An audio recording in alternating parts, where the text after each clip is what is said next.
আমাদের সম্পর্কে আল্লাহ তাআলার চাইতে কেউ কি বেশি বুঝে? এর সমান কেউ বুঝে? এক ধারে কাছে কেউ বুঝে না।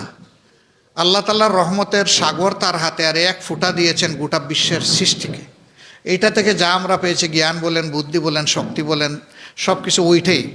তো সেই আল্লাহ তাআলা মানুষকে ভালোবেসে যে বিধানটা দিলেন, এর চাইতে তো উত্তম কোনো বিধান হতে পারে না।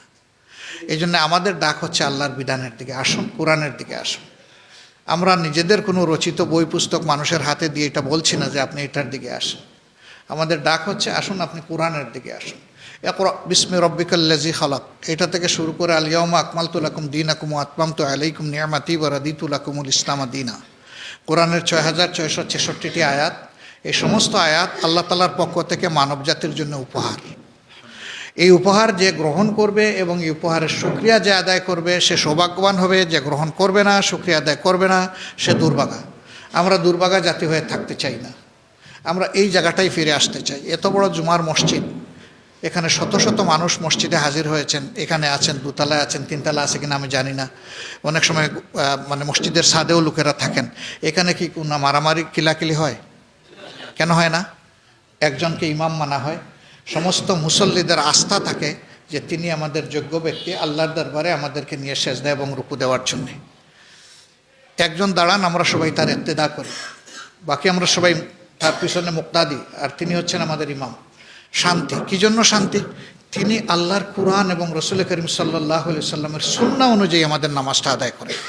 কিন্তু সেই ইমাম যদি কোনো জায়গায় ভুল করেন, মুক্তাদি কি বলবে সারা জিন্দগি উনি শুদ্ধ সালাত আদায় করেছেন, আজকে না ভুল করেছেন, একটু ছেড়ে দিক, দরকার নাই এটা ধরার? এটা হবে না, তাকে লুকমা দিয়ে সংশোধন করে দিতে হবে, এটা মুক্তাদির দায়িত্ব, তার উপরে ওয়াজিব। এই যেখানে সম্পর্ক থাকে এখানে সমাজ ভালো না তাইকে পারে না।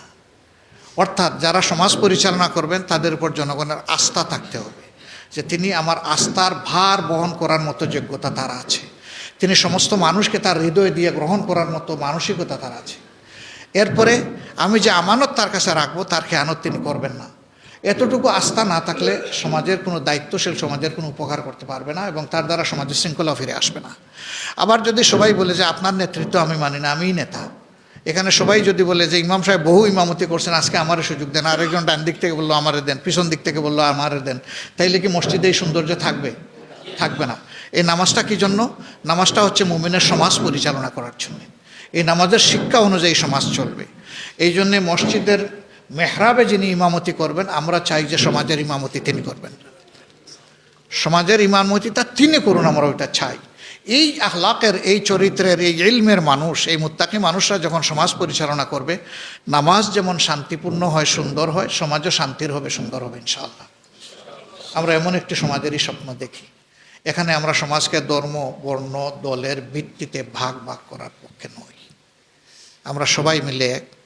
এই দেশ আল্লাহর দান, আমাদের প্রিয় বাংলাদেশ। আমরা এই দেশকে ভালোবাসবো, মানুষকে ভালোবাসবো এবং আল্লাহর যত সৃষ্টি এই জমিনের উপরে আছে, এই দেশের উপরে, অন্তত তাদেরকে আমরা ভালোবাসবো। কারণ মানুষ শুধু মানুষের জিম্মাদার না, মানুষ আল্লাহর সমস্ত সৃষ্টির জিম্মাদার। এই জন্যে মানুষের সব সৃষ্টি আল্লাহর গুলাম, কিন্তু মানুষকে আল্লাহ আলাদা একটা সিফত দান করেছেন যে মানুষ আল্লাহর খলিফা, আল্লাহর প্রতিনিধি। সেই প্রতিনিধির দায়িত্ব আল্লাহ যেন আমাদেরকে পালন করার তৌফিক দান করেন। আমাকে